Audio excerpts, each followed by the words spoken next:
My 7-year-old son, I tried to get him ready for Martin Luther King weekend.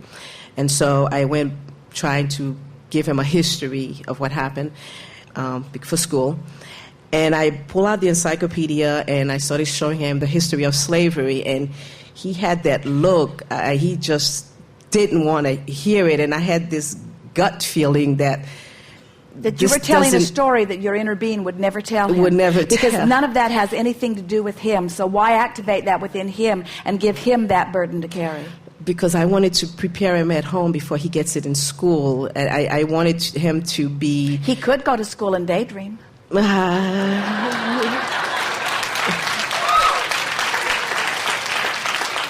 And he will, unless you prepare him and tell him that he really needs to pay attention to all of the nitty-gritty of things. In other words, socialization is an interesting thing, isn't it? It's a catalyst to make you identify who you are. But this is a big topic. This is that heritage that you are receiving from your family. In other words, son, these are things that I felt bad about, and my mother before me, and her mother before her, and her mother before her, and occasional father. All of us have felt bad about these things, and we are wanting to make sure that you too feel bad about this. So do we just not talk about it, and if he hears it? The feeling in your gut is telling you, you're telling a story that the source within you does not tell. So when you push forward with those kinds of stories, you separate yourself from who you are, you see. Yes. Okay. Okay. I guess he'll deal with it. He won't have to deal with it. So it'll show up in social studies, and you know what I mean? Like, it'll show up in subjects. And I wanted him to be an empowered human being, so when he hears it, he deals with it from a place of empowerment. So you would like to give him the empowered version? Okay. Because, we're asking because when you give him the empowered version, it won't feel like a knot in your stomach when you give it to him. Right. So the empowered version goes like this. The story through the eyes of Source goes like this.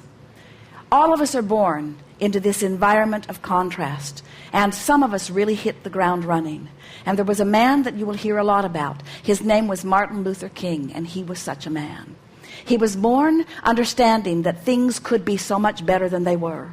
And he, rather early in age, after a lot of struggle and living with things that were unjust, which I don't want to go into, he discovered in all of that an idea that was so much bigger and so much brighter that he gave his undivided attention to that dream. In fact, he became famous for that dream. He gave speeches about that dream, and people gathered from far and wide because they so loved hearing him talk about what was coming, because in his talking about what was coming, he distracted them from what was, and everyone felt uplifted about it. But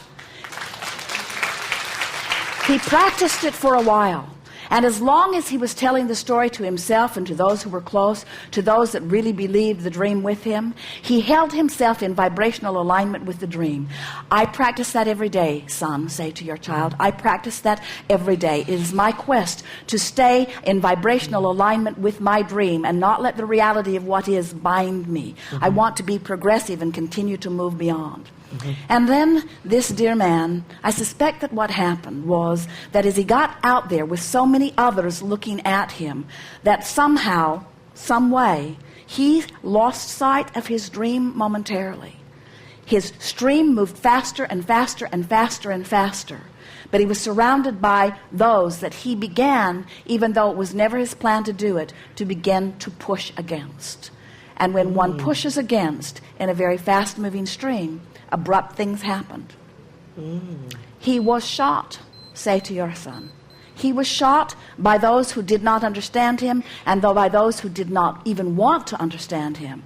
And in one fell swoop, this man who had conjured and given birth to this magnificent dream reemerged powerfully into the non-physical, where he lives it fully. Say to your child, I believe that he still speaks to you from his broader non-physical perspective. I believe that his dream still lives.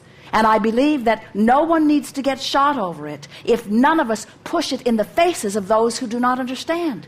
It's trying to get others to agree with us about our dreams that causes backlash. But when we just dream them ourselves, when we come into alignment with who we are, the resources of the universe come into alignment with us, and all dreams are answered from all perspectives, no matter who is asking. Mm-hmm. That's the story of this man that I want you always to remember, because there are a lot of versions going on. There are those who are still dreaming the dream. And I know with every fiber of my being that that's the way he would want you to hear this story. Okay. That was his dream. Okay. Thank you. Good time for segment of refreshment. We are complete.